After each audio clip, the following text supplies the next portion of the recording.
Welcome to Relay Chain, a podcast produced by Parity Technologies where we discuss all things substrates, Polkadot, and Web3. In this episode of Relay Chain, I sat down with Claudia Diaz, a researcher at KU Leuven in Belgium, where she leads the privacy technologies team.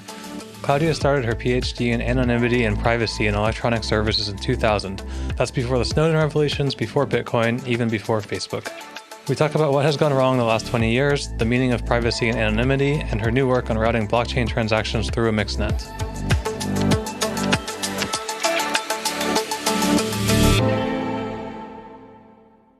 Today we have Claudia Diaz from KU Leuven. Did I say that right? Yeah. Yes, and we are in the Mobile Institute of Crypto Anarchy truck at the Lightning Conference, so there might be some background noise from the conference here. Do you want to introduce yourself, Claudia? Hi, I'm Claudia Diaz. I'm a professor at the University of Leuven. I'm working on privacy technologies for the last 20 years. And very recently, I've joined a startup called NIM Technologies as chief scientist. Great. So one of the things that was interesting about you is that you've been talking about digital privacy since like 2001. This is pre-Facebook even. I guess what got you interested in that topic? And then what's gone wrong in the last 20 years? All right. So, well, I actually started my PhD in 2000 even, so it was even earlier than that. I ended up in this field a bit by chance, to be honest. I was looking for a PhD position at a research group in Leuven, and the project they were looking for a PhD student to work on anonymity and privacy, and they hired me for that position. So I didn't have a pre-existing interest in privacy. I think it was mainly my PhD supervisor, Bart Prenell, who actually had a lot of vision in 1999, applying for a project on this topic when it was not really in the radar for anybody else. So that was the beginning of my training in 2000. And I started looking into anonymity and privacy. There was very little at the time out there. And, well, I started working on it. My first work was on, okay, what is anonymity? How do we measure it in systems? Can we have some sort of metric and formalization to say whether something is anonymous or not and say why it is anonymous? And what happened was that what was a kind of neutral kind of research topic became incredibly loaded about a year into my PhD because of the 9/11 attacks. So the 9/11 attacks occurred about 10 months into my PhD. And of course, it changed completely the view on anonymity online. So suddenly, all we heard was total information awareness. These terrible things like the 9/11 attacks had happened because the information was there, but they hadn't connected the dots. And therefore, there was a very clear solution, which was that the law enforcement institutions that do counterterrorism, they needed information to everything, and they needed to share all the information in order to be able to counter future threats, right? So from that moment on, it became really difficult to do research in anonymity. Like people would ask you, so what's your research about? And then you would say, well, I'm looking at anonymity. And then, oh, but that's for terrorists. So actually, it was a pretty hard time to be kind of a young researcher working on this topic. My first paper was in the PET workshop, at the time PET workshop, these days PET Symposium, 2002 in San Francisco. And this event was co-located with Computers, Freedom and Privacy, which is not just a technical conference, it's more of an interdisciplinary with policy as well, right? And this was March 2002, about 6 months after 9/11, and of course in the US. And of course, everybody was very alarmed about what was happening with setting in place justification for all kinds of surveillance and having a narrative that framed privacy as something that only criminals and terrorists would want. And therefore setting, I think, the stage for making it very difficult to design infrastructures and systems that actually were protective of privacy, because that was not really on the radar. So that's a bit the genesis. And then we have come a long way, right? I mean, when I started my PhD, Google was even kind of starting. I was using Alta Vista in the beginning. Yeah, I think I was using Alta Vista also in 2001. Yeah, so I think Google was already in my PhD. I was starting to use Google. And Facebook didn't come along until a few years later. And in the beginning, it was only in the US and only in colleges. So it didn't become so big until a few years later. And what I have seen is a massive shift in perception on privacy. So we went from when I started being something kind of neutral, or being like, yeah, this is something we should probably be concerned about, to suddenly being something bad because it's only an enabler for crime and terrorism, to then seeing what what kind of damages these surveillance excesses can cause to people and societies. And today we have a discourse, even at the policy level, that is a lot more privacy conscious than it was 10 or 15 years ago. How do you see that changing? Because I know like when Snowden revelations happened, a lot of people they viewed him as a traitor. And so, I mean, I was working in the defense industry at this point in America. Maybe I shouldn't say that.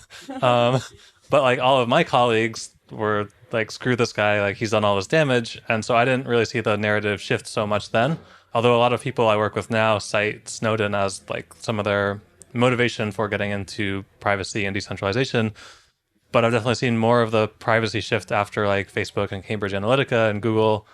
Why do you think that the like corporation privacy invasion changed the narrative more than Snowden, or do you think that's not true? I think everything adds up, right? I think everything adds up. Like we had a frame of mind in which privacy, why do you need, like, all these quotes, right? Like Eric Schmidt from Google. If there is something you don't want other people to know you're doing, maybe you shouldn't be doing in the first place. Like, all these narratives and all these memes and all of that. And I think both Snowden and the Facebook excesses and the recent scandals, all of that has played a role.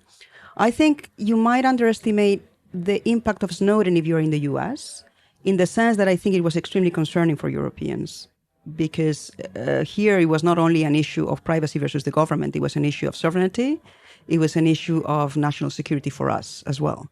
In the sense, like some stories that I know include, for example, the Dutch government having their health records in a cloud provider, and then realizing that meant that the whole health records of the whole population was basically accessible to a foreign government, which is, extremely, it exposes the country to outside vulnerabilities.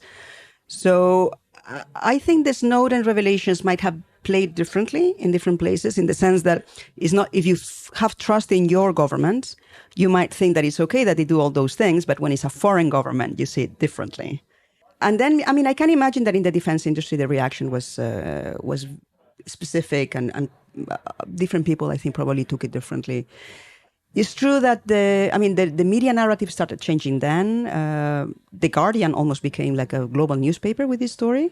But obviously what has come after with all the Facebook scandals has piled on, and I think further shifted, further added weight to the need for having a better privacy online.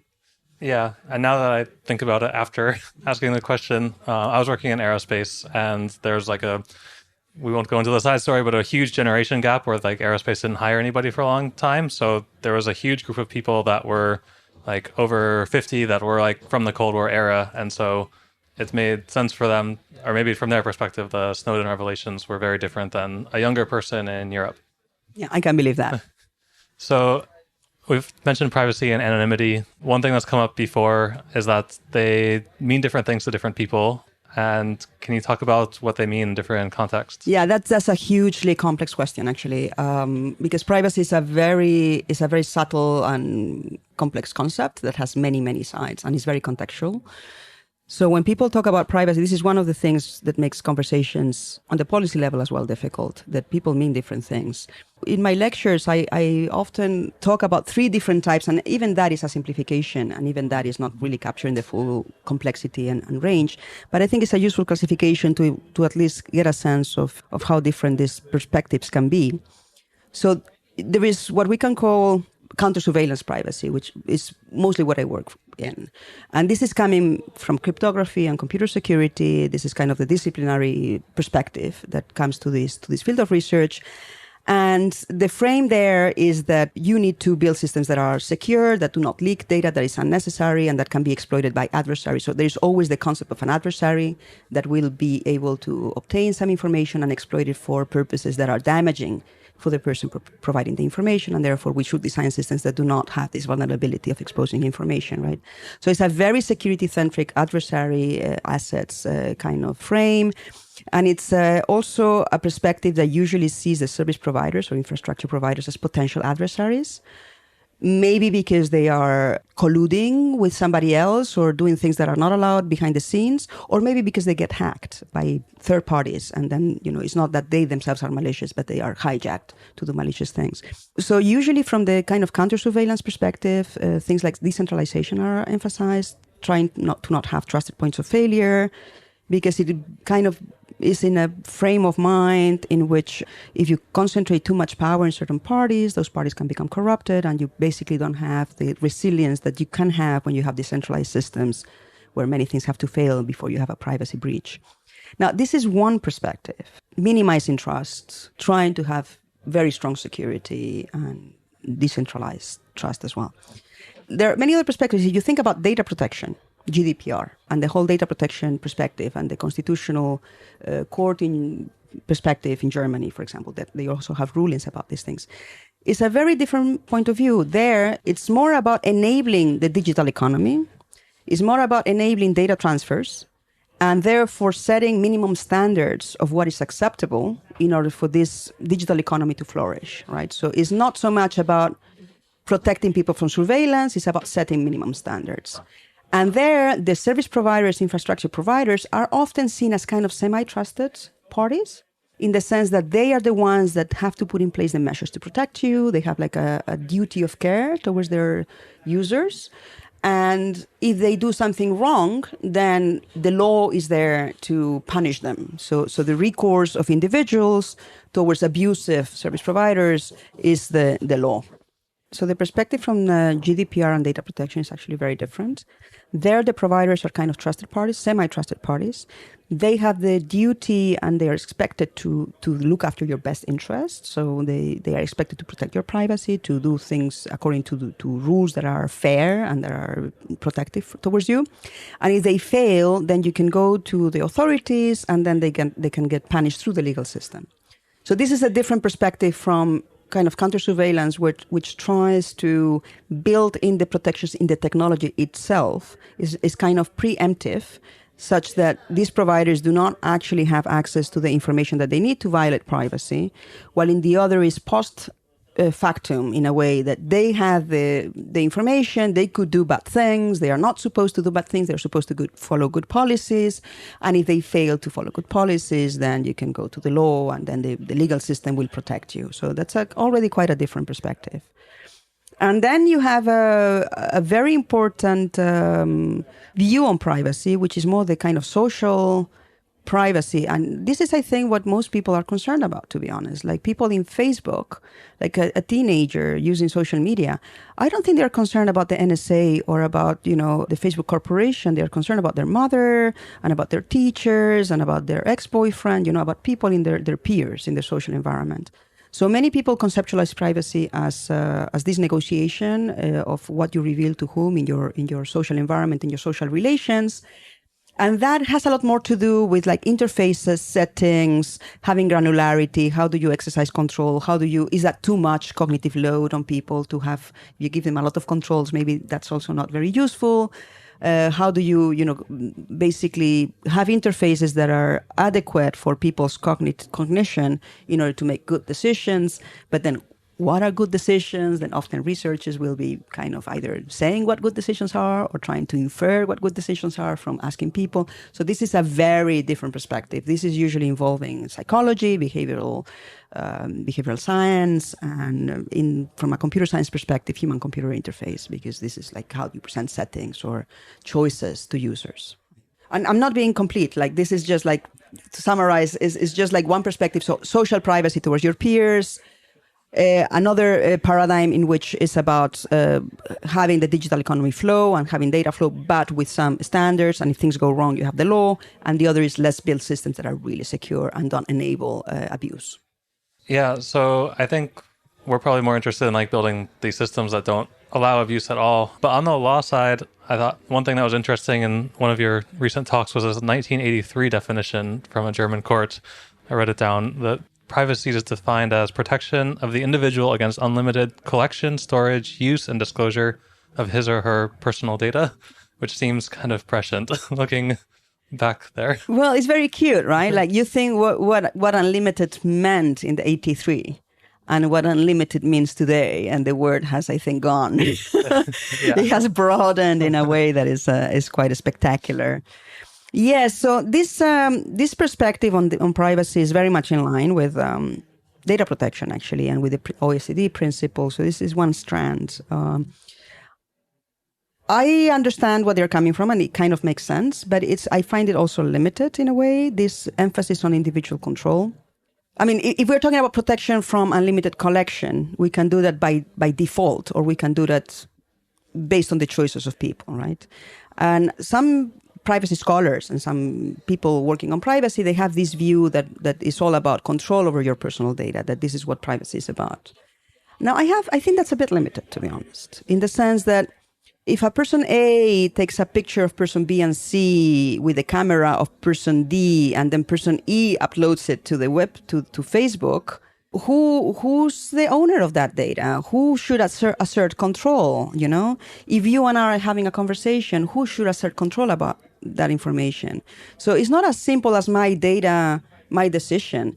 Think about genetic data. If I publish my genetic data, it's going to have implications for my family, for my relatives, because they will be revealing information also about them. So do I really have the right to publish that? So this idea of individual control, my data, I decide, well, I understand that it's compelling. I think it's a bit limited, to be honest. Like, my view is that I think we need to build systems in a way that we just don't have this exposure by default. Yeah, especially with the trend towards smart cities and IoT, that if you have this mesh of computers in a city, or like a sensor on a self-driving car, if the sensor sees you, does the car own the data, or do you, and do they have to ask every pedestrian that they pass? And how can you even have meaningful control, right? How can you have decisions? You would have to constantly be making decisions about your data. And how do you make these decisions? Because I've been working on this for 20 years. When I have to say yes or no to cookies, I don't even know what I'm consenting to, right? And I'm supposed to be an expert. I mean, imagine people who are not thinking about this as a job, in the sense that, I mean, the studies that show like the amount of policies you would have to read, these are not fully informing you about the end consequences. So while I don't want to remove consent, because it would be even worse to say, well, why ask people if they are not able to give you a meaningful decision anyway? So I don't think that's not good. But thinking that consent and people's decisions and this kind of sense of control is empowering, I disagree. I don't think it's empowering. I think it's just, this is another, I mean, other people are saying this, it's not empowering me, it's actually putting the responsibility on the end user. In the sense that you have all the decision power, you have all this complexity, all this control room that you have to operate, and if things go wrong, it's your fault because you had the controls, right? So it's your fault. You just could decide, you decided. So yeah, I think it's quite problematic. It can be quite problematic, that approach. The same talk that you mentioned, the 1983 German government thing, you also talked about Zuboff's book, Surveillance Capitalism, and her point that a lot of these systems are opaque by design, and this kind of goes into like, you don't even realize what you're consenting to. How do you think we got to the point where of these things being opaque by design, and like what were the influences that made it that way?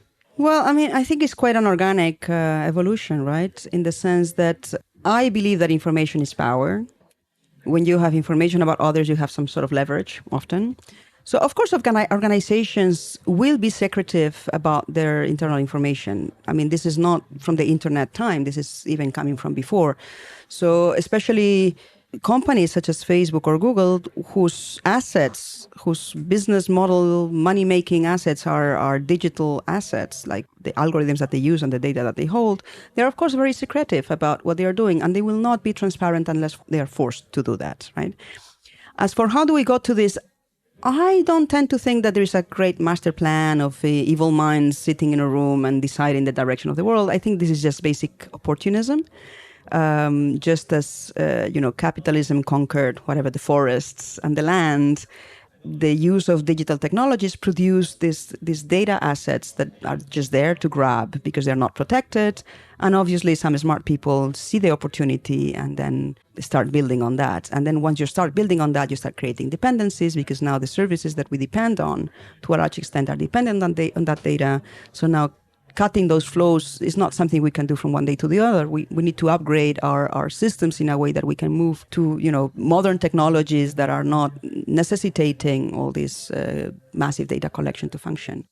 Yeah, one thing that was interesting about just like her book, did you read it? I have seen talks, but I have not Okay. read it. It's a long book. I have not had the chance yet. Yeah. So one of her themes throughout this book, it was something that was interesting to me was at the beginning of the book, she's very hard on Austrian economics and like Friedrich Hayek, basically saying like these corporations are using this free market capitalism as a political reason for defending their actions. And at the end, she actually kind of comes around and is quite sympathetic with Hayek, and that like his idea of capitalism was that you have like this kind of evenly spread ignorance, that nobody really knows anything, you just follow your own incentives, but that this isn't really capitalism at all because you have just a few actors that have so much more information than everybody else, that it's not really people like following their incentives. Yeah, I mean, one thing I can say maybe is that I think privacy is very political intrinsically in a way, right?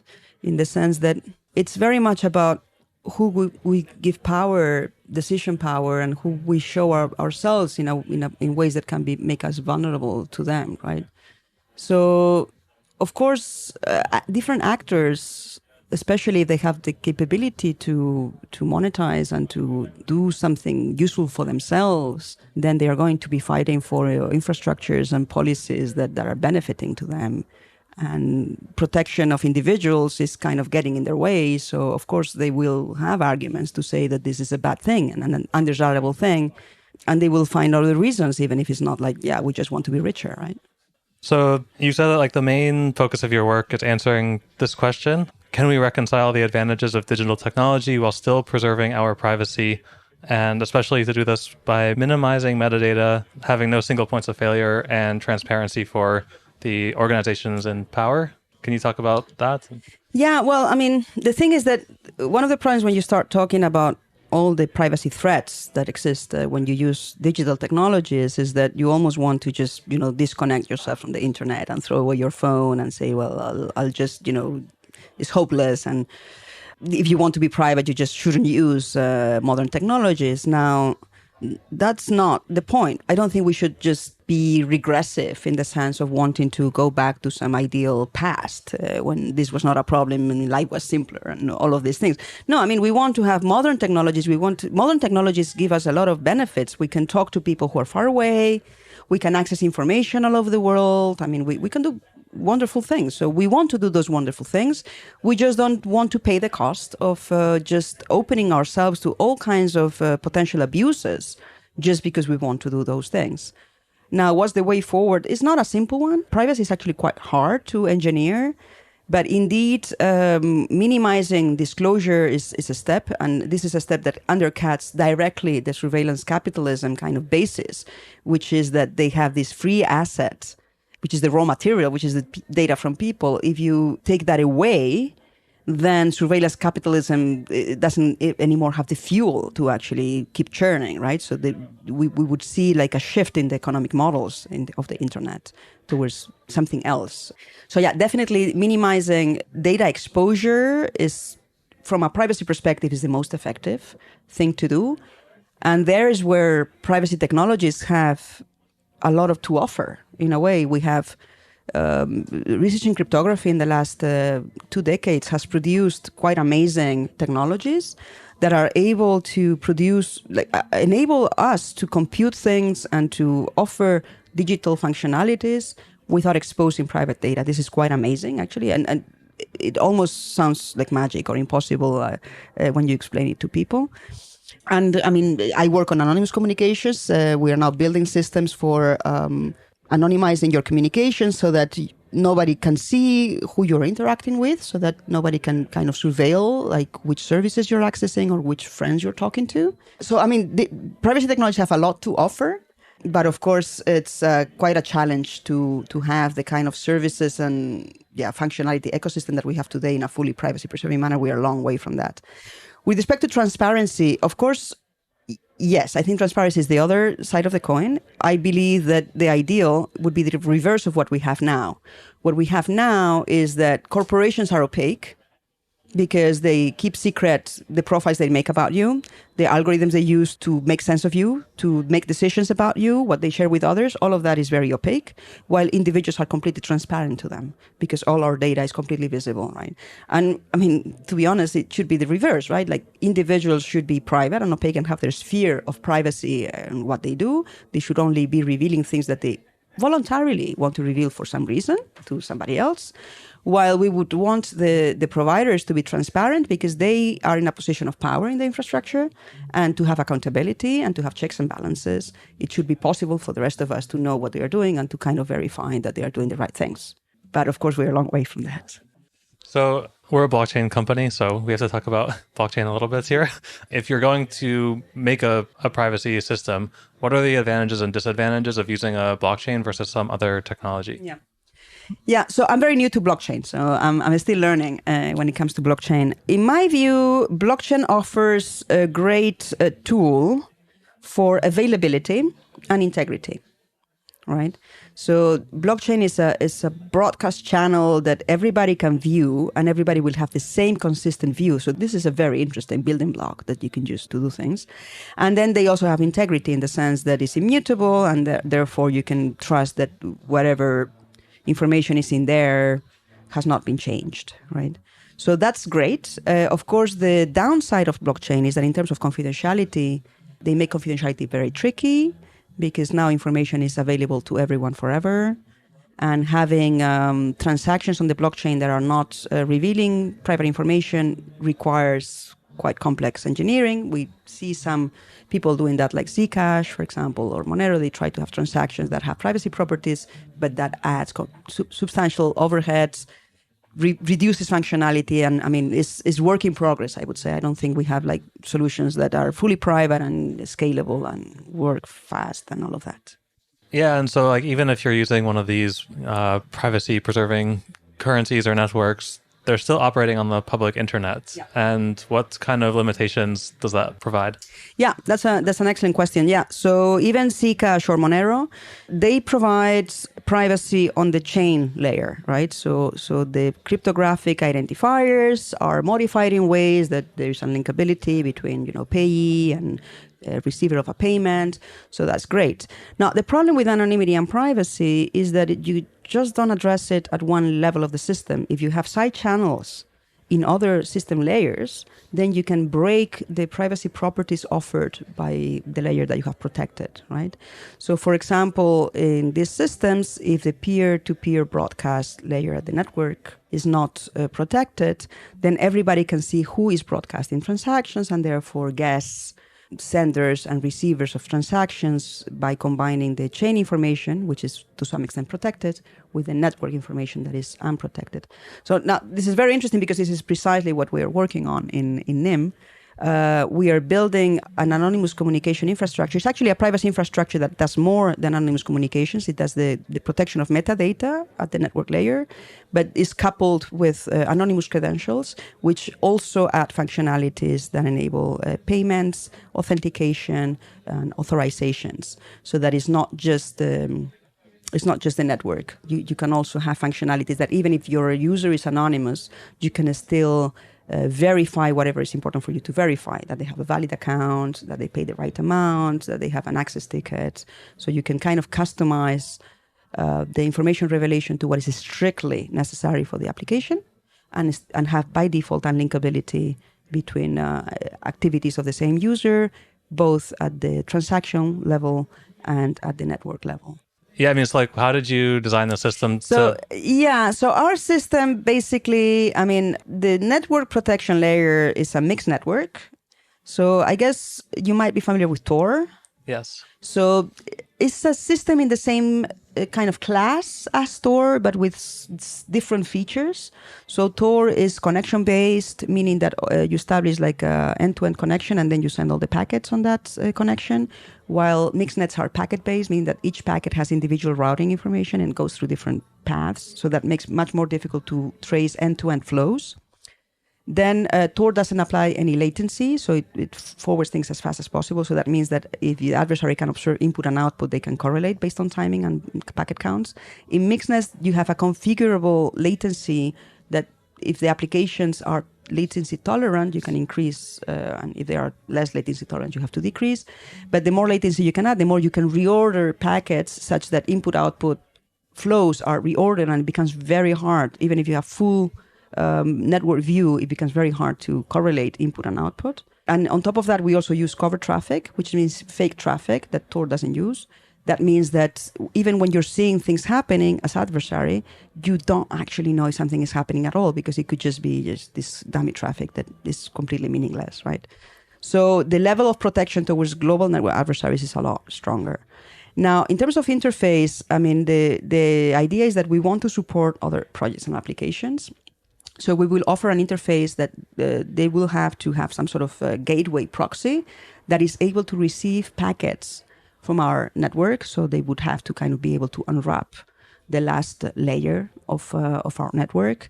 They would have to, if they want to have authentication or payments or whatever, they would have to be able to understand the credential protocols and interact with our validators to execute payments and redeem credentials, verify credentials.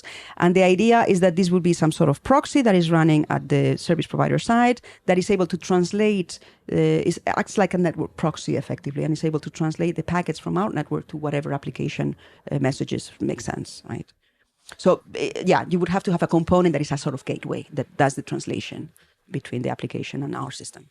Okay, so you have your NIM blockchain, but another blockchain or application could use the NIM layer to relay messages? Yes. I mean, the blockchain is just a little component that we use for distributing public information for our system, and where you can also do some transactions.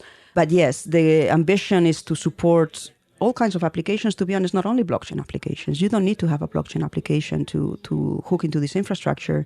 It's basically an infrastructure that provides you with unlinkability, such that an adversary that is looking at the system cannot see which user is accessing which service based on the traffic or based on the credential authorizations. And this is very generic. And certainly projects that have their own blockchain, they will continue to use their own blockchain. And yes, the one we have can be used for some token transactions, like redeeming credentials, issuing credentials, redeeming credentials. But yeah. Yeah, we are interoperable with we are an infrastructure, so we have to be as interoperable as possible with the other systems.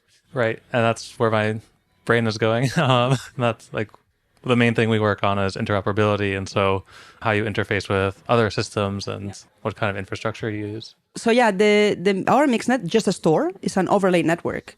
So that means that between every two nodes in our network, we're going through the public internet. And we assume that the adversary might be seeing those connections. Now, the point is, the adversary sees you going to the first mix, and then from the first mix to the next mix, but is not able to correlate inputs and outputs from each of these mixes, even if he has full visibility over the internet connections of these entities.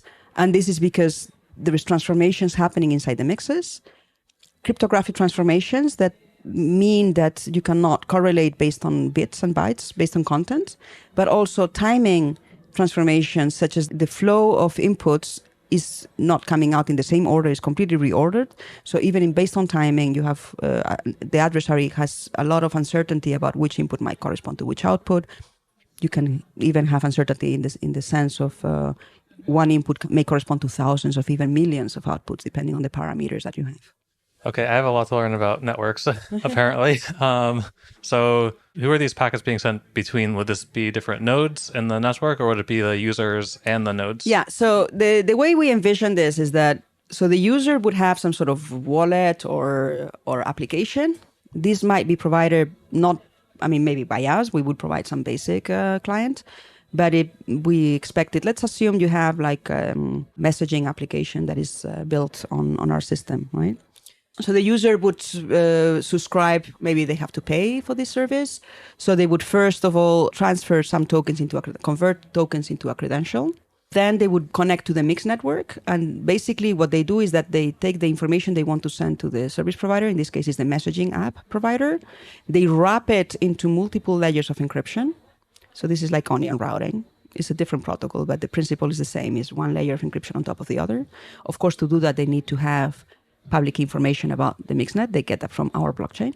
So they will wrap this in multiple layers. They send it to the first mix. The first mix takes out the first layer of encryption, and that reveals the next destination, the second hop. So sends that to the second hop unwraps another layer of encryption, and that reveals the next hop, and so on until the last hop in the mixnet that will unwrap and see the destination, in this case the messaging app. So of course this messaging app has to be compatible with our system, so they have to be able to receive these messages. So the message will be sent to the messaging app that unwraps and can see the payload, and in the payload there may be like maybe a credential that can be redeemed for the payment in exchange for making an account, or maybe the user already paid in a previous session and they are now, accessing their account to see they have a message, or they want to send a message, and so on. How does the author of the message determine which hops it needs to make? So that's the routing policy. The routing policy is it's a parameter of the system, effectively. We have a network that is, unlike Tor. Tor is kind of a free route network, although it's not. But in theory it is. That means that you can take any three routers in any order. Actually, it's not, because in Tor you have guards and then you have exits. It's a bit more complicated. It has evolved into something more complicated than that. We actually have a layer topology. So basically our mixes are organized in first layer, second layer, third layer, fourth layer. For now, we're thinking of 3 layers. So first, second, third. So you would first select one mix in the first layer, then one in the second layer, then one in the third. So there's a kind of constraints in how you select these nodes. And there are reasons why we chose this topology. It has advantages for anonymity and for analysis and for scalability. So it has very nice properties. And the way you choose within the same layer, imagine you have 5 mixes or 10 mixes that you can choose from. You choose based on the routing policy, which is basically proportional to their capacity. So like in Tor, you have 3 computers in between you and your destination, and it's all your packets are being routed by the same 3. And here you can choose a different route you just pick, like, maybe it's not completely random, but a random node from layer 1, a random from 2 layer for each packet. Yeah, it is random. It's only that if they have different capacities. Imagine one node is double the size of the other in terms of bandwidth, then you should choose it twice as often, because otherwise you have, in order to do load balancing and take advantage of the bandwidth that you actually have. Right, and then each packet gets like a nonce so that the receiver can reconstruct all the packets no matter which. Then of course, end to end, you need to build, because these packets will have a constant size. So of course, if you have longer application payloads, you have to partition them in these packets, and then the receiver end, this API gateway component, has to take these chunks and assemble them in payloads that make sense to the application. Okay, and then in NIM, the full nodes in the network are talking through this mixnet, or do they establish a different type of connection? Which node, sorry? So you're going to like validators? Yeah. Are they talking to each other through this? No, the validators talk to each other directly. Okay. And when you're a user and you want to get a credential, convert a token to a credential, you actually do it directly. You don't do it through the mixnet. Because what we want to have is unlinkability between issuing and showing, right? So the first part, which is the issuing, is you. This is issuing a credential? Issuing a credential, yeah. So obtaining a credential. So the first part is you, and you can even prove things about yourself if necessary, or you can prove, yes, I paid 10 coins, so please give me a credential that encodes that information. So that is done directly. Then you're sending these credentials via the mixnet to a service provider. The credential has been randomized. So the service provider does not see the original. He sees something else, right? And now the service provider, imagine this credential actually encodes a payment. And now the service provider wants to redeem the payment. So they will talk to the validators at the other side, and the validators will not be able to link that credential that is being redeemed to the credential that was issued. So there is unlinkability that the validator is not able to match issued credentials to redeemed credentials.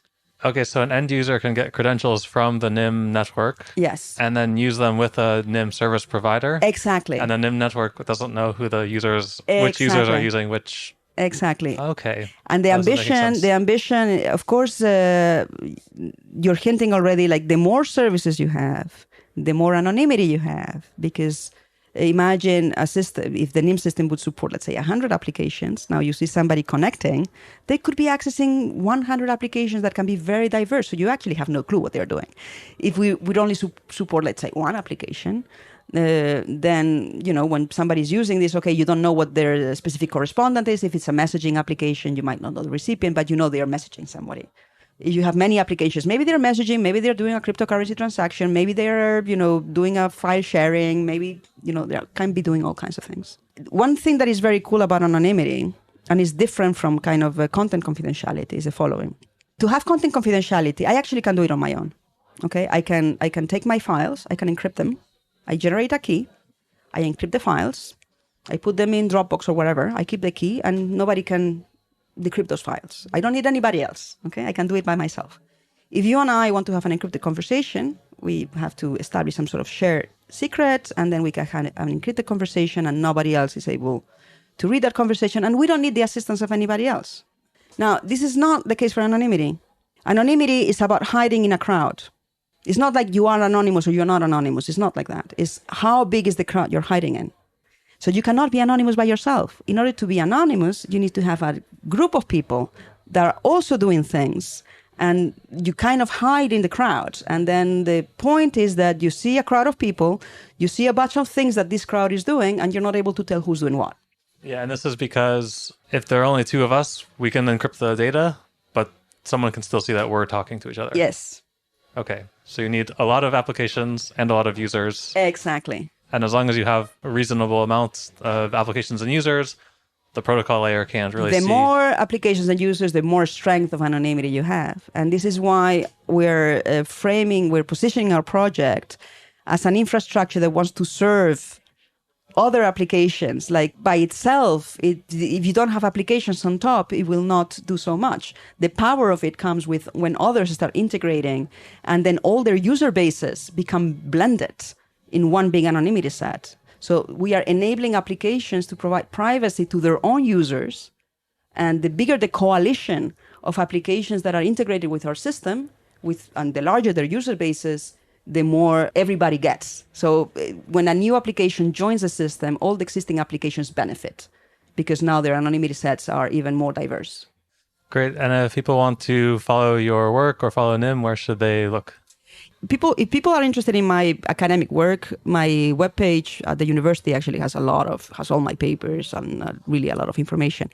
With respect to NIM, we are also revamping the website. So the website has increasingly more content, and we are working hard on adding even more content about our system and how it differs from competitors and why it is useful and what it provides and all of that.